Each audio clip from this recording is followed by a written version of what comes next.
O tema da minha pregação hoje é o dia do julgamento. É o que nós vemos aqui nos versículos 11, 12 e 13 de Romanos, capítulo 13. Você pode acompanhar comigo, por favor? Romanos 13, 11. Diz assim a palavra do Senhor. E digo isto a vós outros, que conheceis o tempo. Já é hora de vos despertardes do sono, porque a nossa salvação está agora mais perto do que quando no princípio cremos. Vai alta noite e vem chegando o dia. Deixemos, pois, as obras das trevas e revistamo-nos das armas da luz. Andemos dignamente como em pleno dia, não em orgias e bebedices, não em impudicícias e dissoluções, não em contendas e ciúmes, mas revesti-vos do Senhor Jesus Cristo e nada disponhais para a carne no tocante às suas concupiscências ou desejos. Olha para cá agora, por favor. A última semana eu terminei falando sobre o grande propósito da vida cristã, e eu disse que, infelizmente, o cristianismo moderno transformou o propósito da vida cristã em ser feliz. Hoje, uma prova de que você é um filho autêntico de Deus para muitos é que você tem dinheiro, que você tem um bom carro, que você tem uma boa casa, que você é feliz. Nada contra, nós cremos que sim, que o Senhor abençoa, que o Senhor prospera, nos faz avançar nessa área também, mas não é este o propósito do cristianismo. Se você quer de fato ser bem-sucedido aqui na terra, o que você precisa fazer é acordar cedo e trabalhar duro. Este é o caminho. Mas claro, o grande propósito do nosso Senhor Jesus Cristo, ao vir a esse mundo, como diz a palavra do Senhor, foi religar nós que estávamos caídos em pecado. Por isso que ele diz, Paulo diz assim, olha, Deus estava em Cristo reconciliando consigo o mundo. Ou seja, Jesus Cristo veio nos reconciliar com o Senhor, pegar na nossa mão pecadores, falhos, terríveis, e nos ligar novamente ao Senhor, nosso Deus, santo e soberano. E isso foi feito através da cruz do nosso Senhor Jesus Cristo. Isso foi o que eu falei na última semana. Eu quero passar alguns princípios aqui de hoje. O primeiro princípio que nós vemos sobre o dia do julgamento é o seguinte: a Bíblia está repleta de previsões do futuro. Repleta. Se eu e você de fato tirarmos este ensino escatológico, apocalíptico, que fala do final das coisas, vai sobrar bem pouca coisa para se pregar. Nós vemos esse fator apocalíptico de prever o futuro no Antigo Testamento. Os profetas profetizavam constantemente. Nós vemos desde lá do Éden, quando Deus disse, olha, a mulher vai dar à luz, a virgem vai dar à luz. Isaías disse isso. Lá em Gênesis nós vemos dizendo como que o Senhor faria todas as coisas, e essa revelação ela foi vindo de forma progressiva.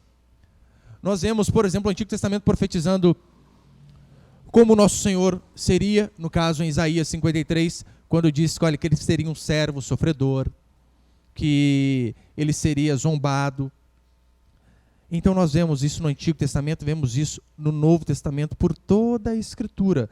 Nós vemos o próprio Jesus Cristo dizendo várias coisas a respeito do que aconteceria no futuro. E é claro, falando ao seu próprio respeito, por exemplo, certa feita diz a Escritura que ele chega no templo e os discípulos estão embasbacados, dizendo, vede, Senhor, grandes construções são essas. E então Jesus diz, não ficará pedra sobre pedra. Ele está falando, olha, não fiquem assim de boca aberta com essas coisas, que não, isso aqui não vai sobrar nada, e de fato se cumpriu aquilo que ele disse. Jesus Cristo disse que, olha, convém que ele fosse, que ele voltasse para Deus, mas assim como ele veio de Deus, foi para Deus, assim ele também voltaria.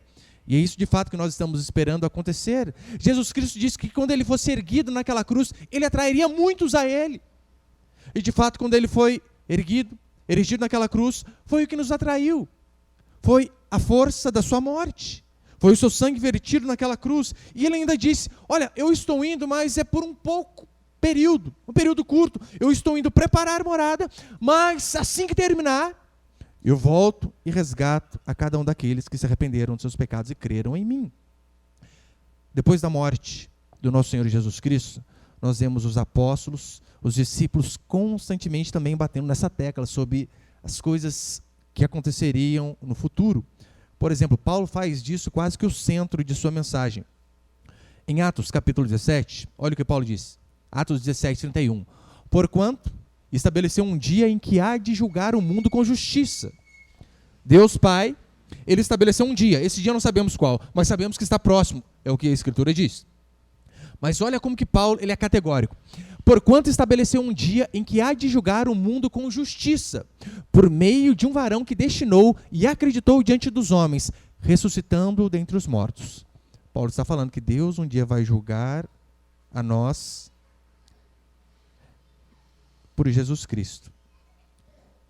Nós vemos isso em toda a Escritura. Nós vemos não só Paulo, o apóstolo Tiago fala sobre aquilo que está por vir. O apóstolo Pedro fala sobre isso. O livro de Apocalipse está repleto dessas figuras. Tudo deve ser visto à luz do ensino sobre a salvação que está por vir. É o que diz a palavra do Senhor, é o que Paulo está tratando de forma mais específica aqui neste contexto.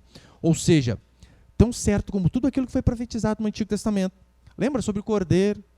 Olha que o cordeirinho era morto, mas um dia haveria o cordeiro de Deus, e foi isso que aconteceu com Jesus Cristo. Assim como todas aquelas profecias no Antigo Testamento se cumpriram em Jesus Cristo, todas a respeito da sua volta, o que diz a Escritura também, que sem sombra de dúvida se cumprirão. A Escritura vai dizer assim em Atos, capítulo 1, olha que interessante. Estando eles com os olhos fitos no céu, aqui Jesus Cristo ele tinha acabado de ressuscitar, ele ficou 40 dias aqui na terra, e aqui era o exato momento onde ele estava voltando para Deus. E olha que interessante o que diz Lucas. E estando eles com os olhos fitos no céu, enquanto Jesus subia, eis que 2 varões vestidos de branco se puseram ao lado deles e lhes disseram: varões galileus, por que estáis olhando para as alturas? Esse Jesus que dentre vós foi assunto ao céu, virá do modo como viste subir. Eles estão vendo Jesus subir, passar as nuvens, e então aparece 2 anjos e diz: por que vocês estão olhando? Esse mesmo Jesus que vocês estão neste momento vendo subir, este daí um dia voltará. Pode ficar em paz, assim como nenhuma das profecias falhou. Isso que nós estamos falando também é verdade. Tanto é que lá no final, em Apocalipse, diz que na volta do Senhor, todo olho o verá. Sem exceção. Por isso nós não temos que ficar acreditando em pessoas que dizem: Jesus estava ali. Esses dias mostraram para mim, acho que um videozinho do encontro que teve lá no estádio Morumbi, né? Jesus voltando. Que Jesus voltando? Coisa nenhuma.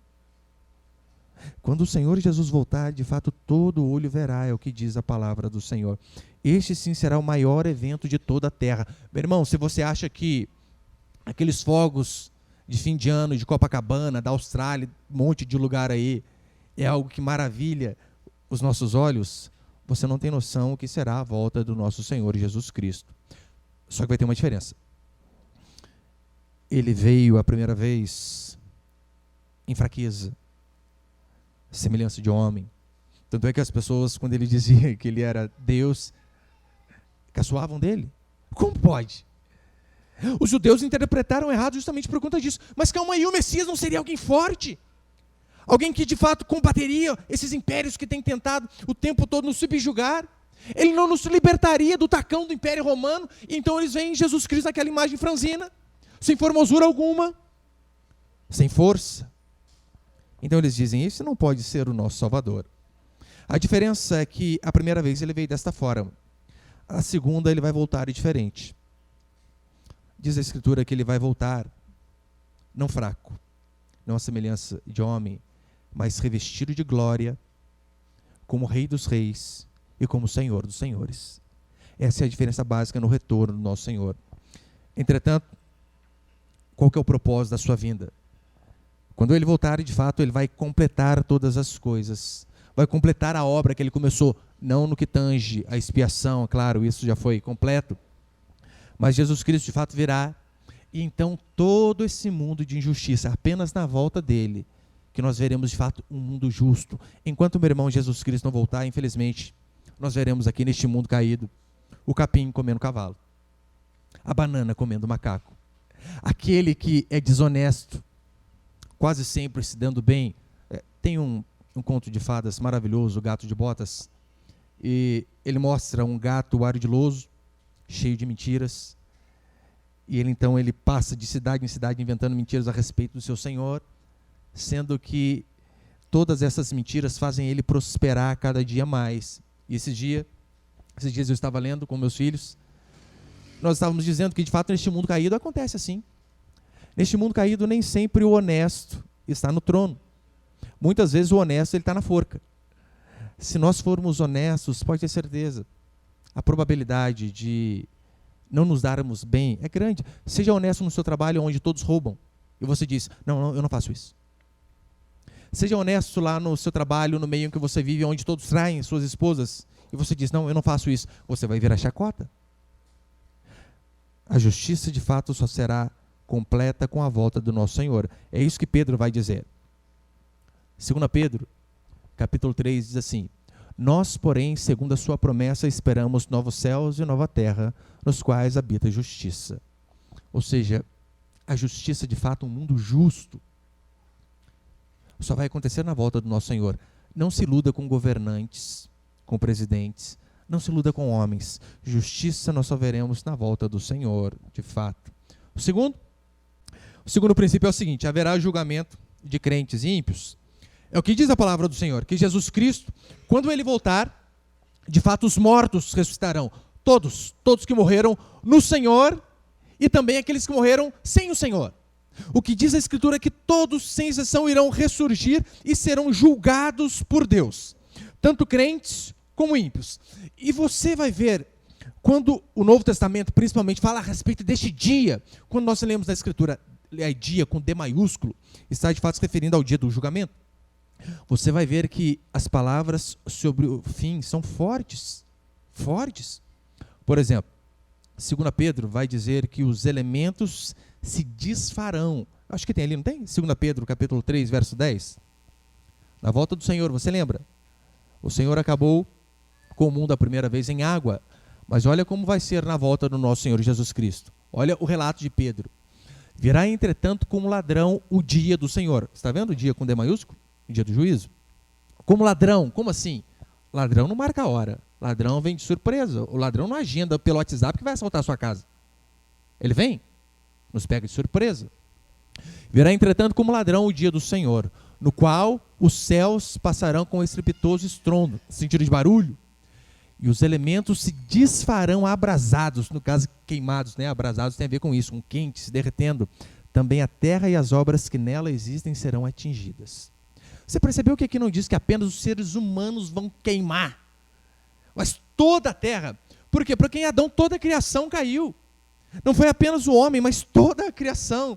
Eu sei que quando nós vemos queimadas, como por exemplo na Amazônia, na Austrália, em Portugal, coisas terríveis. A Bíblia diz que na volta do nosso Senhor Jesus que vai ser muito pior.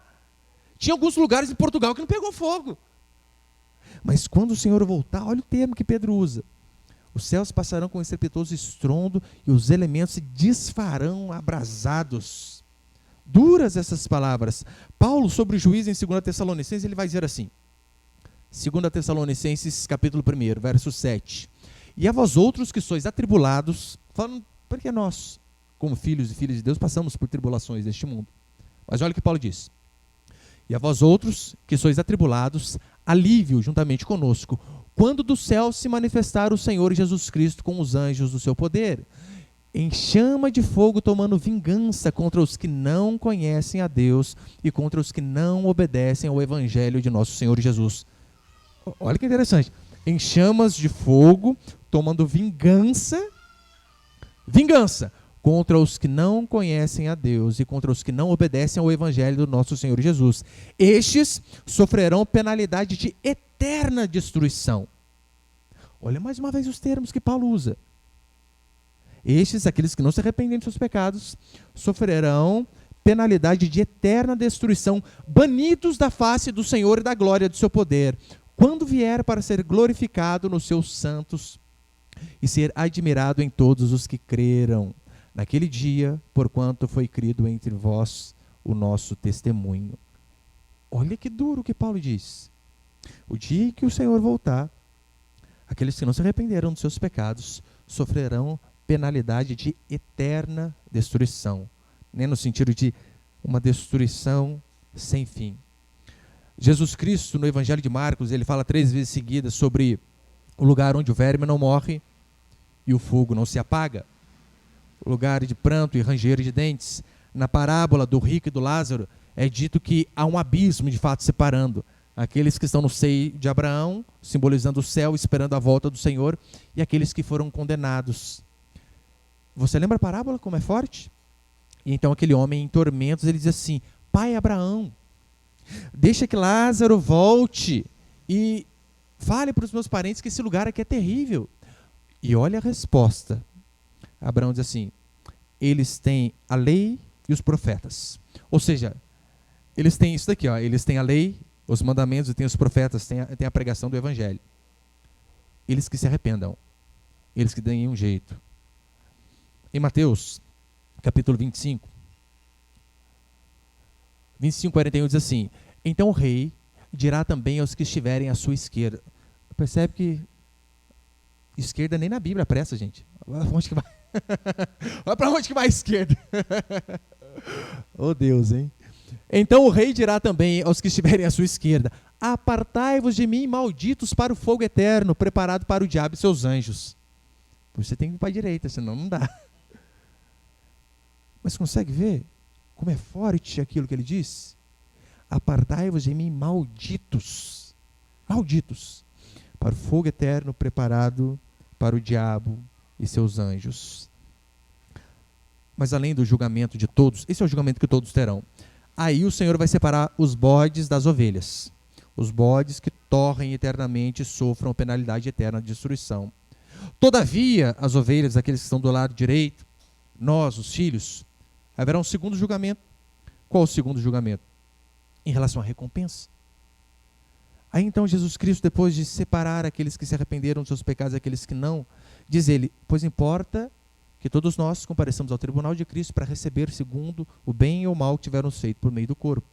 E então, de fato, tudo aquilo que nós fazemos aqui neste mundo, que talvez a esposa não perceba, o marido, o pastor, que as pessoas, talvez ninguém veja aquilo que você faz de bom, que talvez ninguém percebe. Mas aquilo que você faz, que é correto diante do Senhor, diz a Escritura que o Senhor nos recompensará. E é claro, recompensará pelos acertos e também pelos erros. 2 Timóteo, capítulo 4, versos 6 e 8, vai dizer assim, olha para cá, por favor, meus irmãos. Quanto a mim, estou sendo já oferecido por libação. Aqui Paulo ele usa uma linguagem bonita, literária, para dizer, olha, estou quase morrendo, perdendo a cabeça. É isso que ele está dizendo. Quanto a mim, estou sendo oferecido por libação, por sacrifício. O tempo da minha partida é chegado. E então ele diz aquele famoso versículo que muitos conhecem: combati o bom combate, completei a carreira, guardei a fé. Depois disso, ele ainda completa: já agora a coroa da justiça me está guardada, a qual o Senhor, reto juiz, me dará naquele dia, mais uma vez, com D maiúsculo. E não somente a mim, mas também a todos quantos amam a sua vinda. Consegue perceber? Que assim que for feito o julgamento, onde é separado os bodes das ovelhas, ainda haverá um segundo julgamento, aquele a qual o Senhor de fato nos recompensará por todos os nossos bons atos feitos aqui. É por isso que o grande objetivo nosso aqui nessa terra deve ser obedecer ao Senhor, ser fiel a Ele, para quando chegarmos diante dEle, ouvirmos aquela célebre frase: servo bom e fiel. Foste fiel no pouco, sobre o muito te colocarei.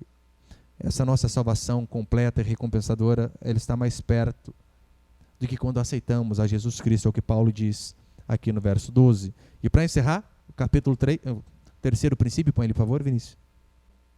O terceiro princípio é o seguinte: o que define a sua posição no julgamento é a forma como você vive aqui na terra. Lembra? Os bodes para o lado esquerdo e as ovelhas para o lado direito. É claro, eu não estou falando de justificação pelas obras. Se eu estivesse falando isso, eu estaria contradizendo os 11 primeiros capítulos, essas quase 100 pregações, 98 pregações que eu fiz anteriormente.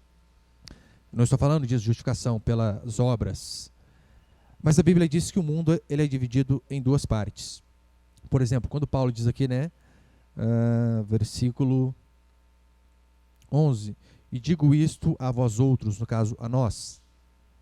O mundo é dividido entre nós, os filhos, e eles, não filhos. O mundo é dividido entre filhos de Deus e filhos do diabo. Não há outra divisão, não há um meio termo, não há um purgatório no meio, onde depois de morto as coisas se resolvem. Não há. Filhos de Deus e filhos do diabo. Apenas essas duas divisões. A igreja de Deus, os escolhidos, e o mundo. E o apelo de Paulo aqui, claro, é em relação a mim e a você. O que Paulo exorta é que nós, de fato, vivamos de forma correta. E a marca externa de que, de fato, somos filhos e filhas de Deus, qual é? Não é você falar em línguas do culto à noite, pode ter certeza. Alô? Aí tá bom. Qual que é a marca externa de que somos filhos e filhas de Deus? São as nossas obras. Aquilo que nós fazemos. O nosso testemunho diante das pessoas. Pastor, mas eu tive uma transformação dentro de mim, aleluia. Espero que tenha. Mas você não externa isso de nenhuma forma? A mudança é só interior? Tem alguma coisa errada. A marca de fato que fomos cheios do Espírito Santo e transformados por Deus está na nossa mudança. Como diz a Escritura, das trevas, do poder de Satanás para a luz. Lembra Paulo em Romanos 6, quando ele diz assim, olha, que diremos pois? Ele termina dizendo, onde abundou o pecado, abundou a graça. Então ele diz, que diremos pois? Porque as pessoas tiveram um entendimento errado. Se onde abundou o pecado, abundou a graça, então se eu pecar mais, vai ter mais graça sobre minha vida. Paulo diz, que diremos pois? Permaneceremos no pecado? Para que a graça seja mais abundante em nossas vidas? E ele mesmo responde, mas de modo nenhum. Como viveremos no pecado nós que para ele morremos? Ou seja, a marca de que de fato o Espírito Santo habita em você, não é que você é perfeito, claro que não, mas que você luta com todas as suas forças contra o pecado. Que você não aceita mais ser escravo do pecado porque você foi liberto. Que você muda o seu linguajar, que você muda a sua roupa, que você muda as suas amizades, que você muda o seu comportamento, que você muda por completo, ainda que seja uma mudança paulatina, mas é necessário que haja mudança.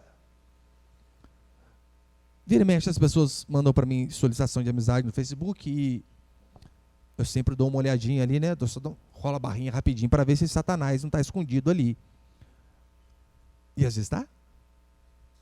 Daí está lá. Levita não sei das quantas. Aleluia. A primeira foto está lá. Culto de louvor e adoração. Bacana. É uma roladinha para baixo, está desgramado, biquíni assim, no meio da praia. Toda aberta. Satanás, sai daqui, exclui você, vai embora. Mas é necessário que haja mudança. Como assim? O Espírito Santo habita em nós e não mudamos nada. A marca do cristão não é que ele fica rico depois que ele se converte. Nada contra. Nós queremos que Deus prospere, inclusive que Deus faz ricos, e oramos para isso. Porque a igreja precisa de pessoas assim para sustentar a obra. Mas a marca do cristão não é que ele fica rico quando ele se converte. Mas a grande marca é que ele não vive mais como ele vivia antes. É que ele passa a apresentar os frutos do Espírito Santo, como Paulo diz em Gálatas. Amor, paz, longanimidade, sabe, de ser longânimo, longo ânimo, domínio próprio. Ai, pastor, mas eu não consegui resistir à tentação. A tentação foi maior do que eu. Mentiroso! A Bíblia diz que nós não temos tentação mais forte do que podemos suportar. Você está mentindo. O que Paulo está enfatizando aqui é a respeito de santificação. E o que é santificação? É o processo de você se separar. Santificado é isso, é separado. Então Paulo, quando ele vem dizer aqui para mim e para você, olha, andem dignamente, como em pleno dia, não em orgias, não em bebedice, né? O senhor acho que sabia que ia chegar nessa parte, foi embora. Não em orgias, não em bebedice. Ele está dizendo, se santifique. Se separe para Deus a cada dia. E isso, meu irmão, não é alcançado no momento da conversão. É que as pessoas pensam assim, ai, o dia da minha conversão, o dia que eu me arrependi dos meus pecados, o dia que o Espírito Santo fez morada em mim, eu fui santificado e nunca mais vou ter problema com o pecado. É um engano. Jesus Cristo era o próprio Deus, ele foi tentado durante todo o período em que ele viveu aqui na terra. Já começou com a mãe, né? Você imagina, Jesus Cristo ensina as coisas e a mãe, não, vai embora. Você imagina a tentação para ele. Lembra no templo? Os pais de Jesus voltam procurando. E então, filho, estávamos aflitos à tua procura. E Jesus diz assim, olha, não sabia que convinha estar na casa do meu pai? Ele está dando uma dica mais ou menos igual foi com Samuel. Não, tinha que estar aqui. Foi para isso que Deus me separou. Mas sabe o que é interessante? Maria diz, vai para casa, menino. Não com esse tom, não é claro? Vai para casa. sabe o que ele faz? Ele vai. Ele obedece à mãe. A tentação dele começou aí. E é claro, no deserto, tentado constantemente pelo diabo. Então, o fato de nascermos de novo não quer dizer que não teremos problema nenhum com o pecado. É justamente o contrário. A tentação vai ser maior agora, porque antes você não tinha preocupação, isso aqui é certo ou isso aqui é errado? Você não está nem aí. Agora, eu já vi algumas pessoas pensando que, olha, que a santificação você recebe através de teve um culto maravilhoso, você dá alguns passos à frente, o pastor enfia a mão cheia de óleo na sua cabeça lá, que escorre o negócio na sua cara assim, e então a santificação vem meio que automático. Você nunca mais vai ser tentado. Isso é um engano. Cristo, ele morreu, sim, para que fôssemos perdoados os nossos pecados, mas que também para que nós pudéssemos ser pessoas melhores, que nós pudéssemos vencer o pecado a cada dia. E como que nós conseguimos isso? É através de luta, meu irmão, e luta diária. Você sabia que o diabo e o pecado, ele não tira férias? Constantemente ele vai nos tentar.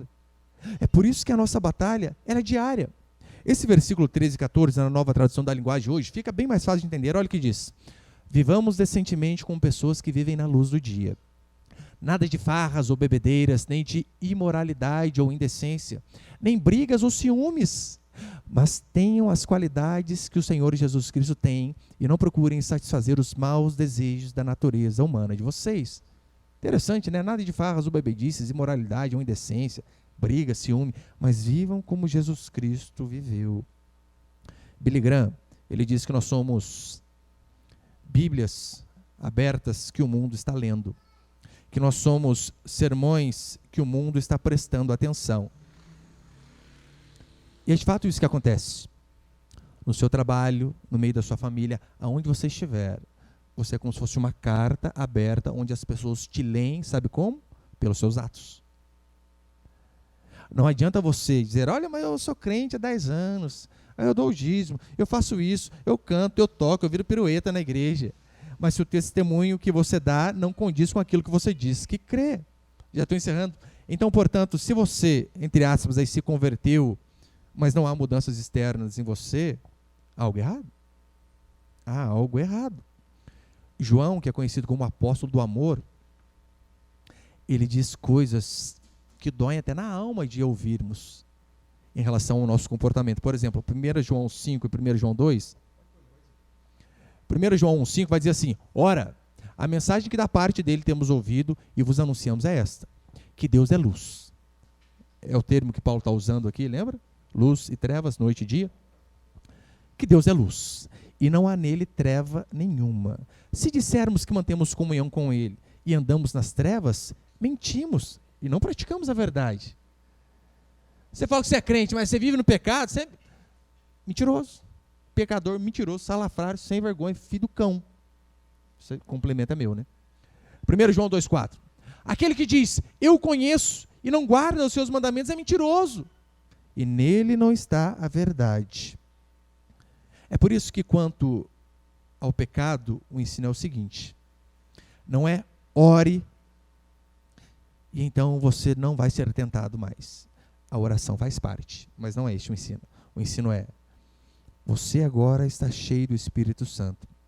Lute com todas as suas forças contra os seus desejos carnais, contra os desejos que afloram ali do seu interior. O ensino não é, venha, receba uma oração e então você não será mais tentado, mas lute diariamente, de forma mais prática, sabe o que é? É você ouvir a palavra de Deus, ser cheio do Espírito Santo, do conhecimento da palavra, voltar para sua casa e cancelar a Sky que talvez te tente. E não colocar crédito no celular para você não ver o celular sozinho, porque você sabe que você pode ver aquilo que não deve. É você que tem problema com conta, quebrar no meio o seu cartão de crédito e dizer, eu só vou ter débito porque eu não posso ter crédito porque eu faço conta. É dessa forma prática que eu e você vencemos. É assim que temos que fazer. Porque se dissemos que somos filhos de Deus, mas continuamos vivendo em pecado, somos mentirosos. Em 2 Timóteo, Paulo vai dizer assim, porque Demas, sendo amado o presente século, me abandonou. Paulo está dizendo ali, todos o abandonaram. Então ele diz, esse tal de Demas aqui, ele amou o presente século, ou seja, o mundão fez a cabeça dele. Ele estava bem até fevereiro. Chegou o carnaval, já era, Demas. Se perdeu. Amou o presente século? E convenhamos, não devemos sucumbir diante das tentações, que serão muitas. Não devemos sucumbir, porque a única coisa que o mundo pode nos oferecer, sabe o que é? Trevas e noite. É o que Paulo diz. John Bunyan, no seu livro Peregrino, que é um dos livros mais fabulosos que existem depois da Bíblia. Aconselho, leia, mas nem que você leve o ano inteiro, mas leia com calma, leia para os seus filhos. Fabuloso. Tem um capítulo onde cristão e fiel, cristão é a representação minha e sua. Cristão, ele sai da cidade da destruição e está indo rumo à cidade celestial. Então ele é peregrino neste mundo. E ele passa por várias coisas nessa caminhada até ele chegar no céu, na cidade celestial. Então, certa feita, cristão e fiel, seu amigo, eles chegam na feira da vaidade. E é interessante que os pecados são todos personificados em pessoas. É algo maravilhoso, algo divino. John Bunyan estava inspirado por Deus quando escreveu esse livro. Então, ali na feira da vaidade, eles oferecem fama, sucesso e muitas coisas gratuitas. Fama, sucesso, dinheiro, prazer, mas não apenas essas coisas. Amor, casamento, felicidade, comida, carro, coisas que não são pecaminosas em si mesmo. Mas tudo com qual objetivo? De fazer com que cristão desvie o seu foco da cidade celestial e se prenda e fique ali na feira. Essa é a grande moral do livro de John Bunyan. O problema é que muitos têm esquecido que são peregrinos e estrangeiros e que essa terra é apenas passageira e ficam se apegando apenas às coisas aqui. Não há problema termos coisas. O problema é quando essas coisas nos têm. Para encerrar, 1 Pedro 2,11 vai dizer assim: Amados, exorto-vos como peregrinos e forasteiros que sois. Pedro, ele usa o mesmo linguajar de John Bunyan. O contrário, né? John Bunyan usa o mesmo dele. Amados, exorto-vos como peregrinos e forasteiros que sois, a vos absterdes das paixões carnais que fazem guerra contra a alma, mantendo exemplar o vosso procedimento no meio dos gentios, para que, naquilo que falam contra vós outros, como de malfeitores, observando-vos as vossas boas obras, glorifiquem a Deus no dia da visitação. É assim que eu e você devemos viver. Infelizmente, hoje no meio evangélico, no círculo evangélico, pensamentos errados têm feito parte da igreja. Têm entrado mais com força no meio do povo de Deus. Pessoas interpretam completamente errado aquela passagem onde Paulo diz: fiz de tudo para com todos para ganhar alguns. Lembra? Fiz-me de judeu para ganhar os judeus, de sem lei para ganhar os sem lei. Sabe como eles interpretam isso daqui? Fiz-me de fulião para ganhar as pessoas do carnaval. É assim. Literalmente desse jeito. Igrejas perto de nós tiveram a audácia de colocar bloco de carnaval gospel no carnaval. Acho que eu coloquei ali, põe para frente, por favor. Tem até o site aqui, pastor está inventando as coisas, invejoso. Tem até o site lá da Gospel Prime. Olha o que diz, essa igreja, o porquê que ela colocou o bloco de carnaval, escola de samba gospel. Hã? Neste domingo, um grupo de jovens aqui é o nome da igreja, né? Não vou falar, claro, né? Mas vou dar uma dica. Tem na cidade.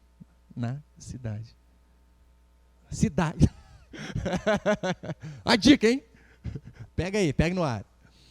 Eu não consigo, né? Nossa, tá aqui embaixo, gente. Aí, deu para ver. Verdade. Mas vamos lá. Esse aqui eu não tinha lido. Agora já foi. Neste domingo, um grupo de jovens da igreja,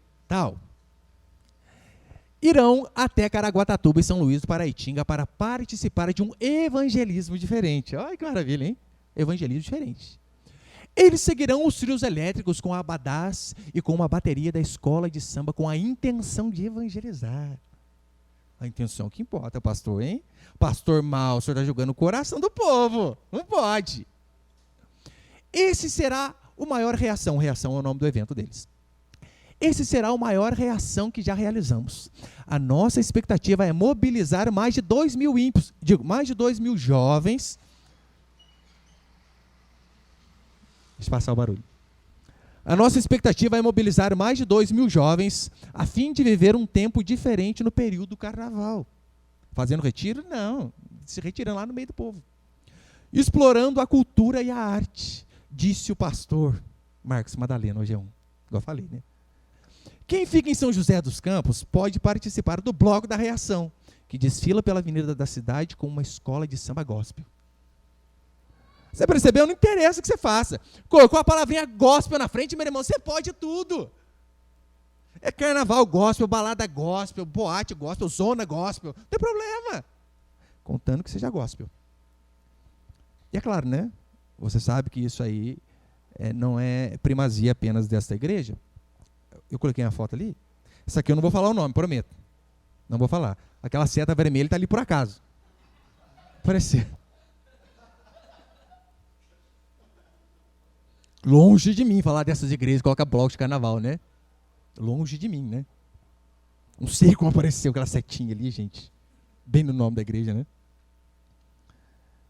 Mas é enganoso esse argumento de que isso ajuda a conquistar pessoas para Cristo. Totalmente. Totalmente enganoso. O que faremos, por exemplo, se quisermos ganhar os maconheiros? Vamos ter que brisar com eles? Fumar um beck? O que faremos se queremos ganhar as feministas? As irmãs vão ter que deixar o chubacão tudo cabeludo, assim. As tetas de fora, passeando na cidade. É? Se quiser ganhar os homossexuais. E aí? Agora, pegou, né? Amar de ré. É?